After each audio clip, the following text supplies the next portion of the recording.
کوئی حکیم دوائی دے اور کہے کہ اس کے نتیجے کے اندر یہ ہوگا،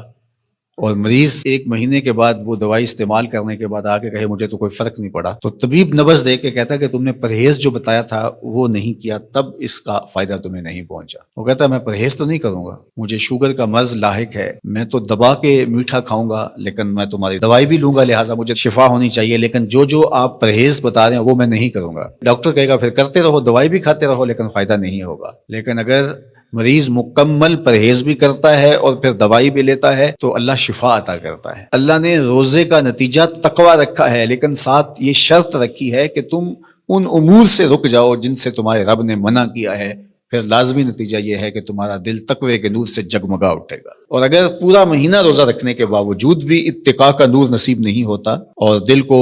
باطن کو روشنی نہیں ملتی، تو پھر اس کا مطلب یہ ہے کہ ہم نے اللہ کا روزہ نہیں اپنی مرضی کا روزہ رکھا ہے، اپنی خواہشات کے مطابق بھوک کاٹی ہے، اس کا کوئی فائدہ نہیں۔ اور حضور علیہ السلام نے واضح 2 ٹوک لفظوں میں ارشاد فرما دیا، من لم یدع قول الزور والعمل به فلیس للہ حاجۃ فی ان یدع طعامہ وشرابہ، جو ایسے امور کو نہیں چھوڑتا جن سے منع کیا گیا ہے تو پھر اس کے بھوکا اور پیاسا رہنے کی اللہ کو کوئی ضرورت نہیں۔ یہ خوراک بچاؤ مہم نہیں ہے کہ اللہ نے اس لیے روزہ فرض کیا ہے کہ تھوڑا خوراک بچ جائے، نہیں، بلکہ وَيُزَادُ فِيهِ رِزْقُ الْمُؤْمِنِ، ماہ صیام میں تو مومن کا رزق بڑھا دیا جاتا ہے، ہر شخص اپنا حساب لگائے تو اس مہینے میں اخراجات زیادہ ہوتے ہیں۔ تو یہ خوراک بچاؤ مہم نہیں ہے، بلکہ یہ تقوی کے حصول کا ذریعہ ہے مہینہ۔ اور اس پورے مہینے میں اگر ہم اپنے آپ کو بچائیں گے، اپنی زبان کو بچائیں گے، سب سے زیادہ جرائم گناہ ہماری زبان کرتی ہے، ہماری آنکھیں بھی گناہ کرتی ہیں، ہمارے ہاتھ بھی گناہ کرتے ہیں، ہمارے پاؤں بھی برائی کی جگہ پہ چل کے جائیں تو گناہ گار ہوتے ہیں، ہمارے کان بری چیزیں سنیں تو یہ بھی گناہ گار ہوتے ہیں،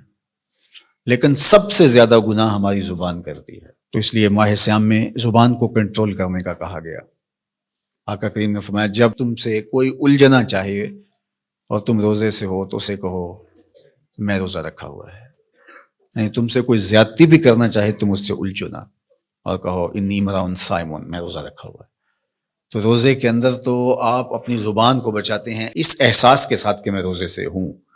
یہ احساس جب جڑا ہوتا ہے کہ میں روزے سے ہوں تو کلی بھی احتیاط سے کی جاتی ہے نا، کوئی قطع حلق سے نیچے نہ ٹپک جائے۔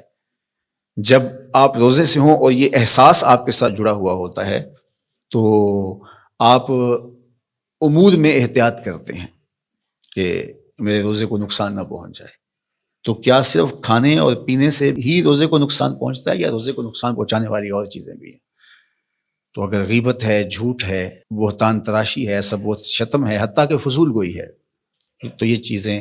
روزے کے نور کو ختم کر دیتی ہیں اور پھر وہ بندہ بھوک اور پیاس کاٹ رہا ہوتا ہے۔ تو بھوک اور پیاس سے مقصد جو حاصل ہونا ہے، دیکھو میں نے ابن عاشور کے حوالے سے کہا کہ کچھ چیزیں ہیں کہ ہمارا ذہن طے کر لیتا ہے اور ان سے دور رہنا ہمارے لیے مشکل نہیں ہوتا، جس طرح مردار ہے، خنزیر کا گوشت ہے، اور اس طرح کی بہت ساری چیزیں،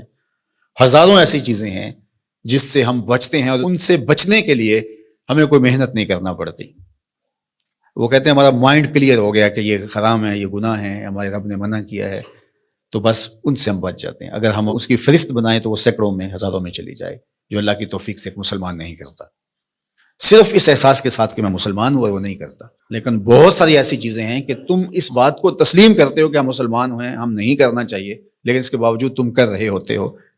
تو ان ساری بیماریوں کا علاج روزہ ہے۔ تو اب روزہ بھی اگر ہم نے دیکھیے اور کوئی دوائی کارگر نہیں ہو رہی یہاں، تو یہاں روزہ چاہیے، اور اس دوائی کے ساتھ بھی اگر پرہیز نہیں کریں گے تو بیماری تو بڑھتی رہے گی، تو آہستہ آہستہ جو ہے وہ بیماری جڑ پکڑ جائے گی، پھر بہت مشکل ہوگا نکالنا۔ تو روزہ ان ساری بیماریوں کا علاج ہے جن کو ہم ختم نہیں کر پاتے۔